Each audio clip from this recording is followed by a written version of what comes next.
Hashim dari kelas HES 6C Hukum Ekonomi Syariah UIN Syarif Hidayatullah Jakarta. Di sini saya akan menerangkan tentang kode etik profesi hukum guna memenuhi tugas mata kuliah etika profesi hukum yang diampu oleh Bapak dosen Profesor Dr. Haji Kamarusdiana MH. Langsung aja kita mulai. Baik, di sini melalui mata kuliah Etika Profesi Hukum, saya akan menerangkan terkait kode etik profesi hukum. Langsung aja kita mulai. Yang pertama, dimulai dari definisi. Definisi kode etik itu sendiri adalah suatu sistem norma, nilai, serta aturan profesional secara tertulis dengan tegas menyatakan yang baik dan juga yang benar, serta apa yang tidak benar dan juga tidak baik bagi profesional. Lanjut, di sini ada macam-macam profesi hukum. Yang pertama itu ada hakim. Nah, kalau hakim ini kode etiknya itu diatur dalam surat keputusan bersama KMA dan Ketua KY nomor 047 garing KMA garing SKB garing 4 garing 2009. Lalu yang kedua ada jaksa. Jaksa ini diatur dalam Peraturan Jaksa Agung Republik Indonesia nomor per 014 garing A garing JA garing 11 garing 2012 tentang kode perilaku jaksa. Lalu yang ketiga ada advokat. Nah, kalau advokat ini kode etiknya diatur di dalam Undang-Undang Nomor 18 Tahun 2003 tentang advokat. Yang pertama kita bahas kode etik hakim. Apa sih kode etik hakim? Kode etik hakim adalah panduan dalam rangka menjaga dan menegakkan kehormatan, keluhuran, martabat, serta perilaku hakim dalam menjalankan tugas profesinya dan dalam hubungan kemasyarakatan di luar kedinasan. Kode etik hakim ini sendiri itu diatur di dalam Bangalore Principles. Bangalore Principles itu adalah prinsip-prinsip yang disusun oleh para hakim dari beberapa negara dunia sebagai standar kode etik hakim pada tahun 2002.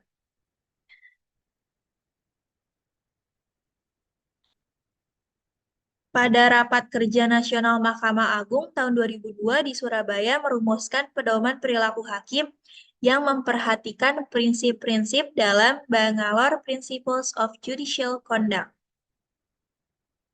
Nah, di dalam Bangalore Principles ini ada 6 kode etik. Yang pertama itu ada kemandirian, yang kedua itu ada tidak memihak atau dalam arti itu mendengar semua pihak. Yang ketiga ada kesopanan, yaitu berpenampilan sopan santun. Yang keempat ada integritas, yaitu adalah bermoral.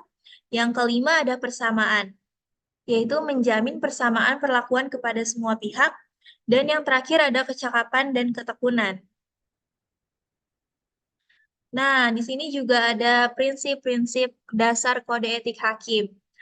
Yang pertama ada berperilaku adil, yang kedua berperilaku jujur, yang ketiga berperilaku arif dan bijaksana, yang keempat bersikap mandiri, yang kelima berintegritas tinggi, yang keenam bertanggung jawab, dan yang ketujuh menjunjung tinggi harga diri, yang kedelapan ada berdisiplin tinggi, yang kesembilan ada berperilaku rendah hati, dan yang terakhir ada bersikap profesional. Profesional itu maksudnya itu suatu sikap moral yang dilandasi oleh tekad untuk melaksanakan pekerjaan yang dipilihnya itu secara sungguh-sungguh gitu.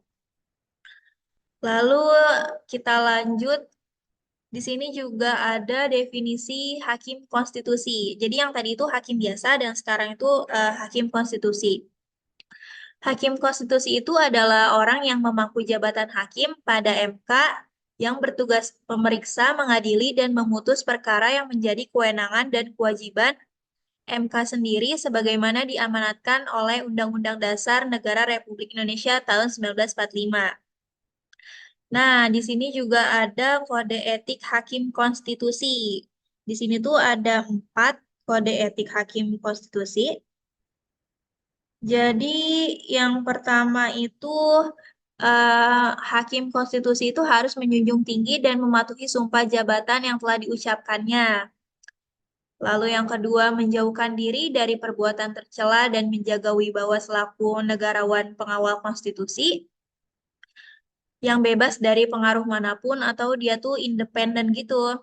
Lalu ada arif dan bijaksana, serta hakim MK itu tidak boleh memihak atau dalam kata lain adalah imparsial dalam menegakkan hukum dan keadilan. Yang ketiga ada memperdalam dan memperluas penguasaan ilmu pengetahuan, khususnya yang berkaitan dengan tugas sebagai hakim konstitusi sendiri. Lalu yang terakhir ada memelihara hubungan kerjasama, memupuk kesetiakawanan, menjaga martabat dan nama baik, serta saling menghargai dan mengingatkan antar sesama teman sejawat hakim konstitusi. Lanjut kita ke kode etik jaksa. Kode etik jaksa ini diatur di dalam Peraturan Jaksa Agung Republik Indonesia nomor per 014 garing A garing JA garing 11 garing 2012 tentang kode perilaku jaksa. Pengertian kode perilaku jaksa sendiri itu adalah serangkaian norma penjabaran dari kode etik jaksa sebagai pedoman keutamaan mengatur perilaku jaksa baik dalam menjalankan tugas profesinya, menjaga kehormatan dan martabat profesinya, maupun dalam melakukan hubungan kemasyarakatan di luar kedinasan.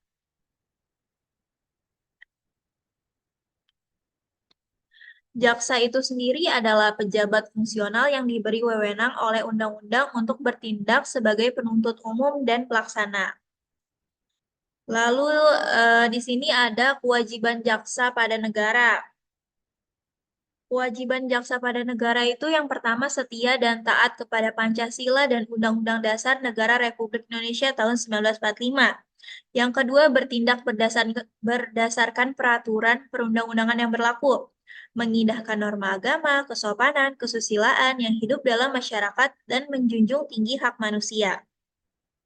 Lalu yang terakhir ada melaporkan dengan segera kepada pimpinannya apabila mengetahui hal yang dapat membahayakan atau merugikan negara.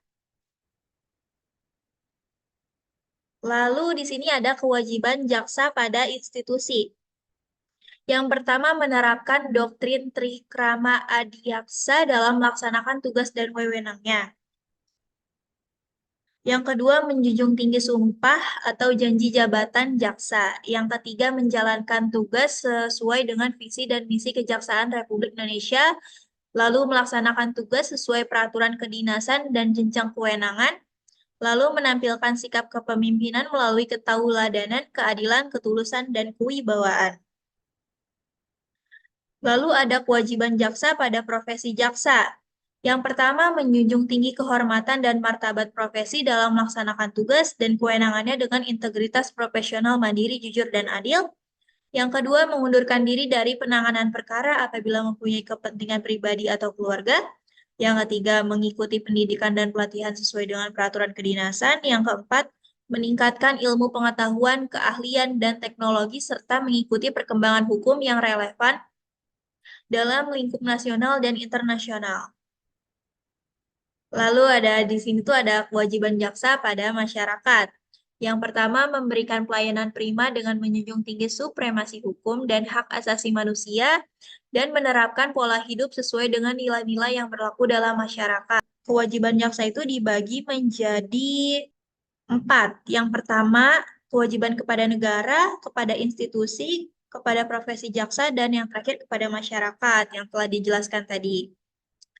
Lalu lanjut, saya akan menerangkan terkait kode etik advokat. Baik, di sini ada kode etik advokat. Jadi yang dimaksud dengan advokat itu adalah orang yang berpraktek memberi jasa hukum baik di dalam maupun di luar pengadilan yang memenuhi persyaratan berdasarkan undang-undang yang berlaku baik sebagai advokat, pengacara, penasehat hukum, pengacara praktek, ataupun sebagai konsultan hukum. Advokat ini memiliki klien. Klien itu adalah orang, badan hukum, atau lembaga lain yang menerima jasa atau bantuan hukum dari advokat.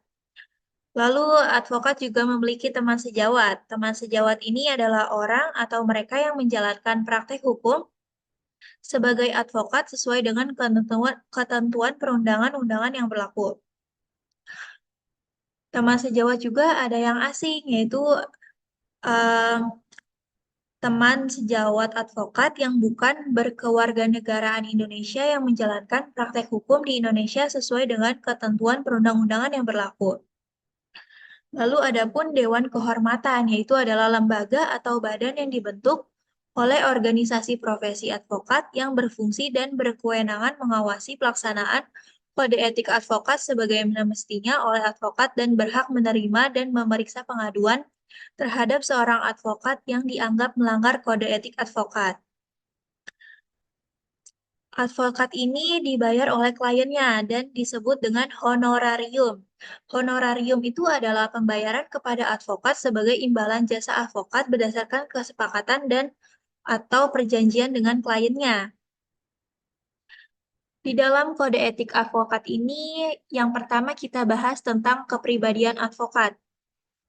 Jadi advokat itu bisa menolak untuk memberi nasihat dan bantuan hukum kepada setiap orang yang memerlukan jasa atau bantuan hukum dengan pertimbangan karena tidak sesuai dengan keahliannya ataupun bertentangan dengan hati nuraninya. Lalu, jadi advokat itu juga tidak boleh mengharap imbalan, tidak pilih kasih, dan tidak diintervensi oleh pihak manapun, harus solid, sopan, dan profesional. Lalu, di sini ada hubungan advokat dengan klien. Advokat itu harus mengutamakan perdamaian, tidak memberikan keterangan yang menyesatkan, ataupun tidak boleh mempertimbangkan honor, lalu memberi bantuan secara cuma-cuma.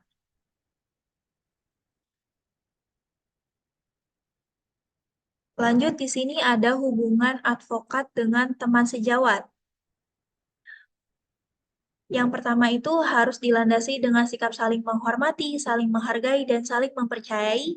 Lalu yang kedua itu, jadi advokat itu hendaknya menggunakan kata-kata yang sopan di dalam persidangan. Lalu tidak saling merebut klien antar sesama dengan teman sejawat.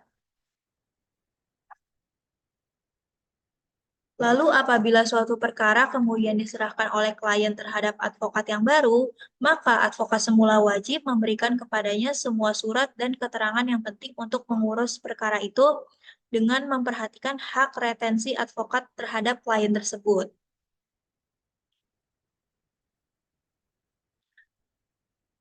Oke, cukup sekian dari saya.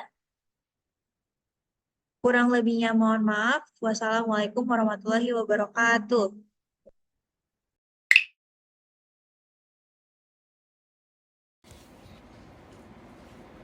Jadi kesimpulan yang dapat diambil setelah mempelajari kode etik profesi hukum yaitu kode etik profesi hukum merupakan pedoman perilaku yang harus diikuti oleh para praktisi hukum seperti hakim, jaksa, dan juga pengacara dalam menjalankan tugas dan tanggung jawab mereka. Seorang praktisi hukum itu harus memiliki integrasi dan kejujuran. Lalu praktisi hukum juga harus memiliki pengetahuan dan keterampilan yang memadai untuk memberikan layanan hukum yang berkualitas. Selain itu, mereka juga harus mengutamakan kepentingan klien dan juga memiliki jiwa profesionalisme dan juga kesopanan. Mereka juga harus bertindak adil dan tidak memihak dalam menjalankan tugas mereka. Kode etik profesi hukum juga bertujuan untuk menjaga standar tinggi dalam praktik hukum, melindungi kepercayaan klien, dan juga memelihara kepercayaan publik terhadap sistem hukum itu sendiri. Terima kasih untuk yang sudah menonton videonya, semoga bermanfaat. Wassalamualaikum warahmatullahi wabarakatuh.